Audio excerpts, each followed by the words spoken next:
Selamat pagi anak-anak kelas 7 Bapak sayangi dan Bapak cintai. Kembali kita berjumpa di topik pertemuan 7, yaitu tentang suhu dan kalor. Jadi pertama sekali kita akan membahas tentang suhu, di mana suhu itu sama saja nanti dengan sebutan temperatur ya. Jadi jangan bingung untuk kalau nanti suatu saat kalian mendengarkan kata temperatur, itu sama saja dengan kata suhu. Oke, berikutnya, suhu itu apa? Suhu itu adalah ukuran energi termal dalam suatu benda. Intinya adalah suhu merupakan derajat atau ukuran dari sebuah energi termal. Ya. Jadi semakin besar ukuran energi termalnya, maka akan semakin besar suhunya. Seperti itulah dia. Nah, kemudian poin yang kedua, pengukuran energi kinetik rata-rata partikel dalam sampel itu menandakan seberapa cepat molekul akan bergetar. Jadi nantinya partikel itu, ya, jadi ada zat padat, zat cair, zat gas, sebenarnya itu tersusun atas zat-zat partikel penyusunnya masing-masing. Ya. Jadi zat partikel itu sangat kecil. Nantinya di antara partikel-partikel itu akan terdapat energi kinetik, ya, di mana nanti energi kinetik itu menyebabkan benda akan saling bergetar dan bisa juga bergerak, berpindah satu sama lain. Nah, ada 3 skala untuk pengukuran suhu yang umum dipakai, yaitu Celsius, Kelvin, dan Fahrenheit. Ya. Kemudian sebenarnya suhu itu apa? Suhu itu adalah atom yang terus bergerak, bahkan dalam benda padat. Itu yang pertama sekali. Kemudian goncangan dari atom yang bolak-balik, ya, itu disebabkan oleh energi panas yang merupakan sejenis, dapat disebutkan sejenis energi kinetik juga. Jadi nanti kita perhatikan di sini, ini adalah partikel-partikel penyusun dari zat padat ya. Di partikel-partikel penyusun zat padat, jadi letaknya teratur ya. Jadi sini nanti ada atom. Atom ini nantinya dapat bergerak ke segala arah, tetapi gerakannya itu hanya dalam bentuk dari getaran saja. Nah, seperti itu. Jadi sini akan terjadi pergerakan yang dinamakan gerak bolak-balik. Gerak bolak-balik itulah yang dinamakan dengan bergetar. Jadi nanti dia ke kanan, kemudian pulang lagi dia ke kiri. Kemudian nanti dia ke atas, pulang lagi dia ke bawah. Jadi nanti bolak-balik semua. Jadi baik dia nanti ke kanan, otomatis nanti dia akan pulang lagi ke kiri. Setelah ke kiri, pulang lagi ke kanan. Jadi bolak-balik terus melalui pusat atomnya ini. Nah, oke. Berikutnya, nanti kita harus tahu ya untuk mengukur suhu. Ya, suhu itu adalah derajat panas ya. Suhu itu adalah derajat panas dari suatu benda. Kita harus mengetahui suhu itu suhu itu kita dapat hasilnya kalau kita pakai alat ukur apa sih mengukurnya gitu kan. Nah, jadi untuk mengukur suhu kita pakai termometer. Jadi dengan termometer kita dapat skalanya. Skala siapa? Skala derajat panasnya. Ya. Baik, di sini adalah gambar dari termometer, di mana termometer yang ada pada gambar Bapak ini ya, itu tersusun atas titik paling rendah yaitu minus 20 derajat dan titik tertingginya itu adalah positif 160 derajat ya. Jadinya nanti yang titik terendah ini dinamakan sebagai titik beku dan titik yang paling besar ini 160 yang maksimalnya ini dinamakan sebagai titik didihnya. Nah, biasanya termometer dalam kehidupan sehari-hari kita temukan dalam 2 jenis termometer untuk kategori ya, diklasifikasikan berdasarkan zat pengisinya. Ada termometer alkohol berarti yang diisi dengan alkohol dan ada termometer air raksa berarti diisi dengan air raksa. Nah, berikutnya bagaimana cara termometer bekerja? Jadi selama kita memakai termometer, kita tidak tahu bagaimana cara kerja atau prinsip kerja dari termometer tersebut. Jadi di sini Bapak tampilkan ini adalah proses dari kerja termometer ketika kita gunakan untuk mengukur suhu tepat di lidah kita atau mungkin di bawah ketiak kita. Jadi ketika termometer kita taruh di bawah ketiak, maka nanti volume alkohol dalam termometer itu yang awalnya dia mengandung molekul-molekul alkohol, ya, nanti molekulnya itu akan bergerak cepat. Ya, kenapa bisa bergerak cepat? Karena nanti ketika kita mengukur suhu tubuh misalnya di bawah ketiak, maka nanti itu otomatis akan memanaskan, meningkatkan suhu dari si alkohol yang ada di dalam termometer. Kalau kita pakai alkohol ya. Nah, nantinya ketika suhunya semakin meningkat, antar molekul tersebut akan bertambah energinya. Energi apa? Untuk bergerak. Ketika energinya bertambah untuk bergerak, semakin seringlah partikel-partikel atau molekul itu bergerak. Jadi semakin seringlah terjadi tumbukan antara partikel yang satu dengan tumbukan antara partikel yang lain. Jadi imajinasikan nantinya di dalam termometer itu yang terdiri dari molekul alkohol, ada nanti tumbukan antar molekul dengan molekulnya. Karena semakin banyak pergerakan. Kenapa semakin banyak pergerakan? Ya karena suhu tadi yang bertambah, sehingga energinya untuk bergerak itu semakin banyak. Seperti itu. Berikutnya, alkohol cair akan mengembang dan mengisi lebih banyak ruang di termometer. Ya, jadi itu dia. Jadi akibat dari tumbukan antara molekul atau partikel-partikelnya tadi, makanya nanti alkohol itu akan mengembang, semakin mengembang, atau sebutan bahasa ilmiahnya itu adalah berekspansi, menyebabkan ruang-ruang kosong yang ada di dalam termometer itu menjadi terisi. Itu yang meningkatkan kenapa alkohol itu bisa naik dari sekian-sekian derajat menjadi sekian derajat gitu. Jadi nanti ketika derajat dari termometer itu naik, ya kan berubah kan setelah ditempel di bawah ketiak, berubah. Kenapa bisa berubah? Ya karena alkohol tadi mengembang. Kenapa bisa mengembang? Karena terjadi tumbukan antar partikel. Kenapa terjadi tumbukan antar partikel? Karena adanya panas. Jadi itu rangkumannya ya daripada prinsip termometer itu bekerja. Oke, berikutnya. Untuk jenis termometer yang pertama, kita mengenal yang namanya untuk skala ya. Untuk skala termometer yang pertama kita mengenal skala Celsius ya. Berarti kalau skalanya Celsius dinamakan sebagai termometer Celsius. Kalau skalanya Kelvin dinamakan sebagai termometer Kelvin dan sebagainya.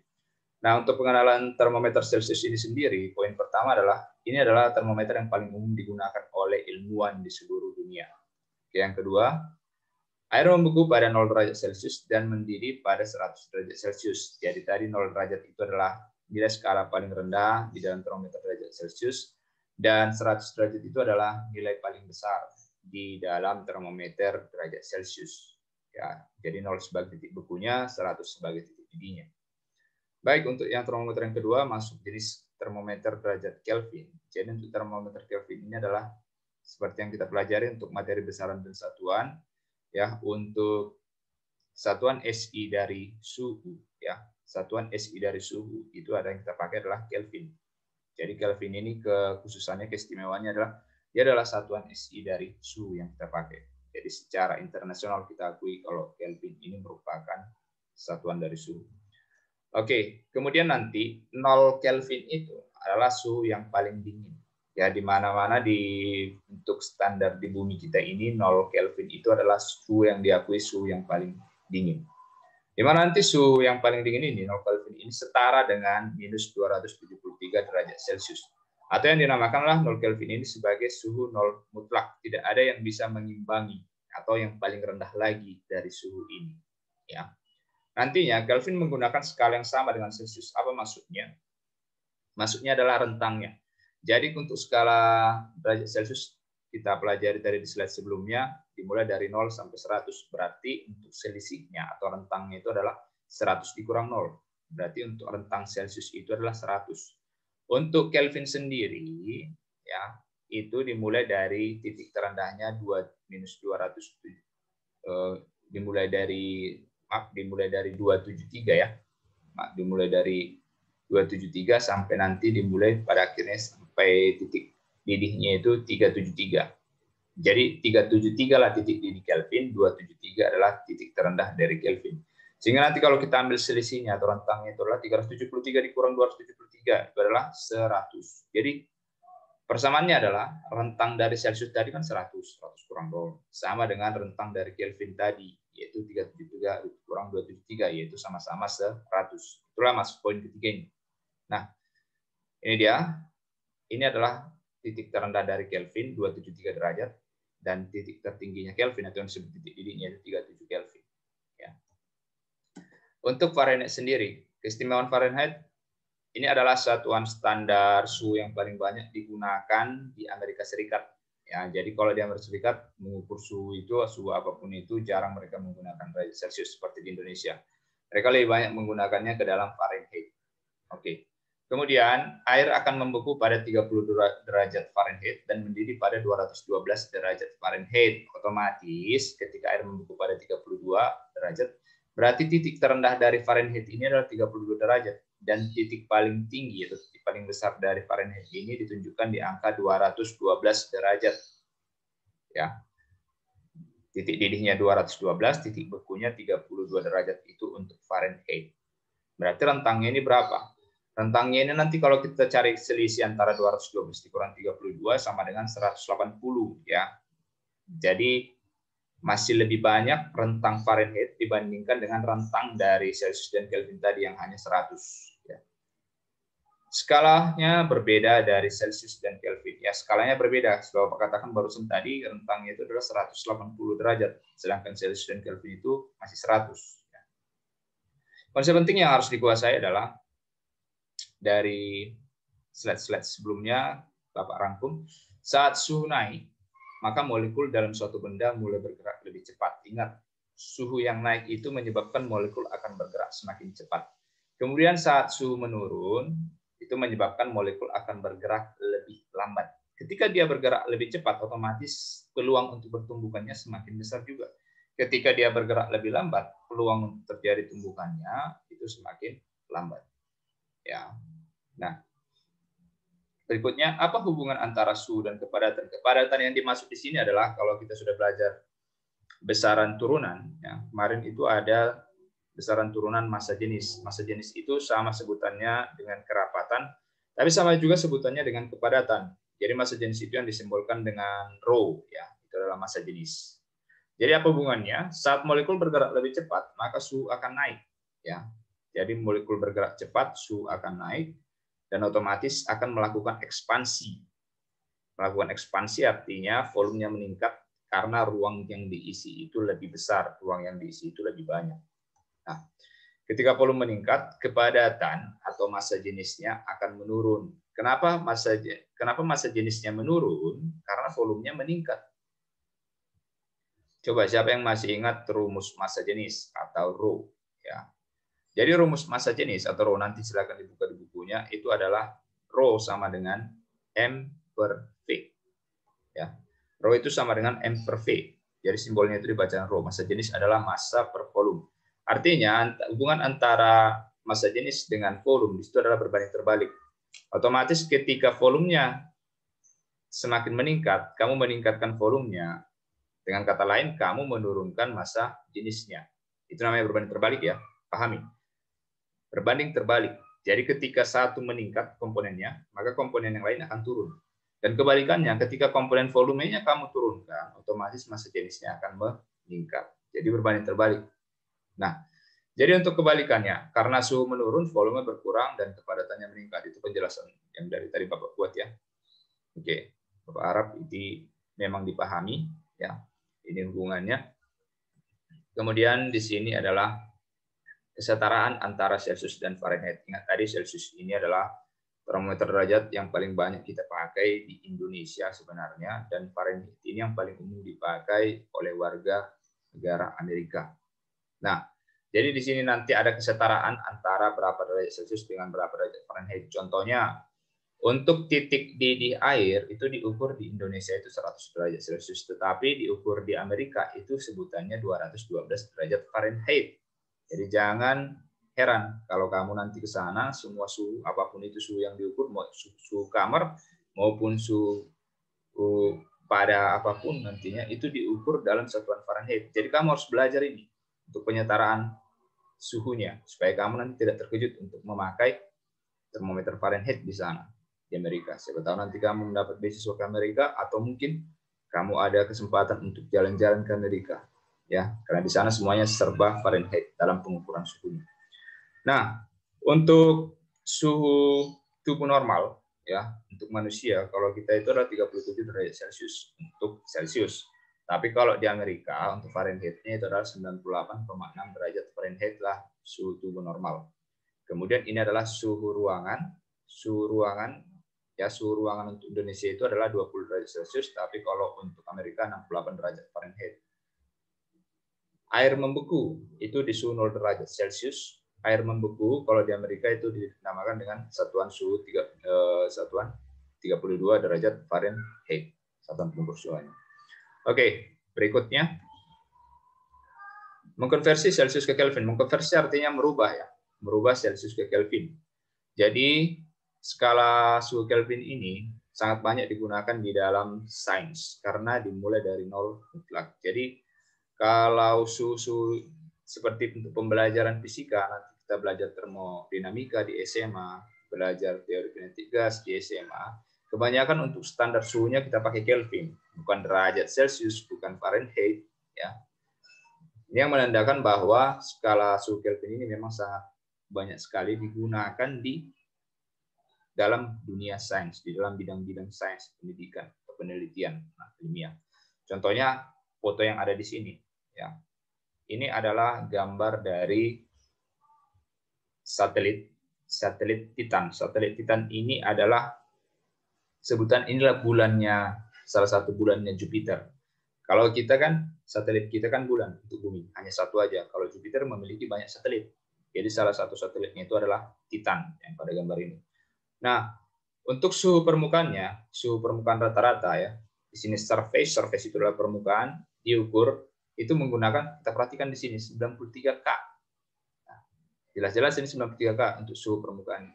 Berarti yang dipakai dalam sains itu benar-benarlah Kelvin. Ya, ini menunjukkan salah contoh yang menunjukkan kalau ini memang Kelvin ini banyak digunakan di dalam dunia sains, pendidikan atau penelitian. Oke.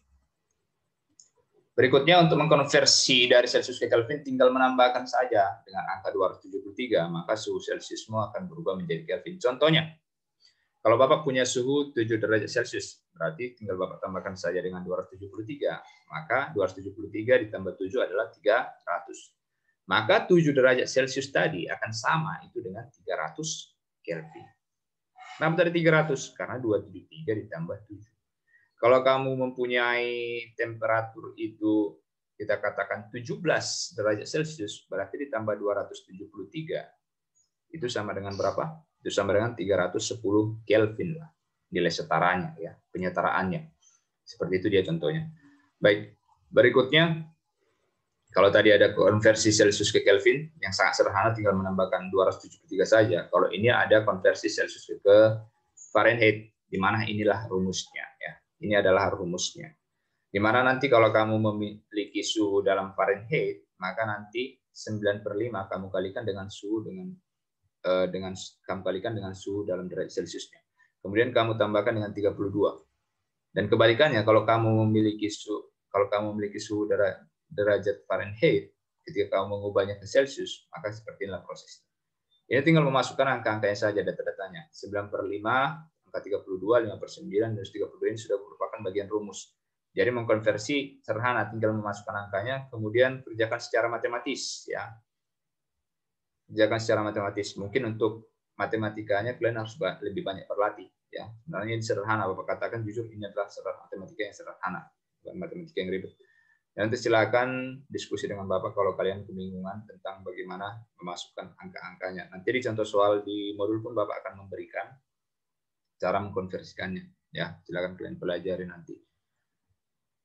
Oke, untuk Kelvin itu sering disebut juga sebagai suhu nol mutlak. Ya, suhu nol mutlak. Suhu nol mutlak ini setara dengan, kalau kita Celsius kan ya, dia setara dengan minus 273 derajat Celcius. Wow, itu ada tanda minus, berarti menandakan di bawah nolnya derajat Celcius sampai 273 tingkatannya, di bawah 0 derajat Celcius sampai skala ke 273. Bisa dibayangkan ya. Itulah yang sama dengan nol mutlak itu. Nol mutlak itu tadi Kelvin ya, sebutan dari Kelvin. Anda tidak boleh memiliki suhu yang lebih rendah dari nol mutlak. Ya. Artinya apa? Tidak ada suhu yang lebih rendah dari nol mutlak ini. Nol mutlak lah untuk saat ini yang masih memiliki suhu yang paling rendah yang tidak ada bisa mengalahkannya. Ya. Kemudian pikirkan nol mutlak sebagai suhu di mana atom dibekukan. Jadi sering sekali dalam dunia ilmiah suhu nol mutlak ini dipakai sebagai suhu di mana atom dibekukan. Ya. Sedangkan di Antartika aja es membeku itu masih di 89 masih di minus 89 derajat Celcius. Sedangkan tadi nol mutlak ini setara dengan minus 273 derajat Celcius. Berarti yang minus 89 derajat Celcius ini masih kalah dibandingkan dengan minus 273 derajat Celcius. Ya, masih kalah. Artinya kalaupun di sini dikatakan dia esnya membeku, belum tentu ini dikatakan sebagai membeku secara keseluruhan atau membeku total. Ya, masih kalah kalau dibandingkan dengan nol mutlaknya si Kelvin tadi, dia harus lebih rendah dari minus 89. Ya, oke. Dan ditemui di bumi ini belum ada yang bisa mencapai suhu tersebut sampai minus 273 derajat Celcius. Paling rendahnya di Antartika aja, itu masih minus 89 derajat Celcius ya. Situ aja Bapak rasa manusia tidak bisa bergerak lagi kemana-mana kecuali menggunakan alat-alat bantu tertentu. Ya, dan memang tubuh mereka dan pernapasan mereka sudah beradaptasi sebelumnya dengan lingkungan tersebut. Oke, demikian pembelajaran untuk pertemuan 7 ini. Silakan diulang-ulang kembali. Silakan pindahkan ke catatannya. Bapak ucapkan salam sehat, selamat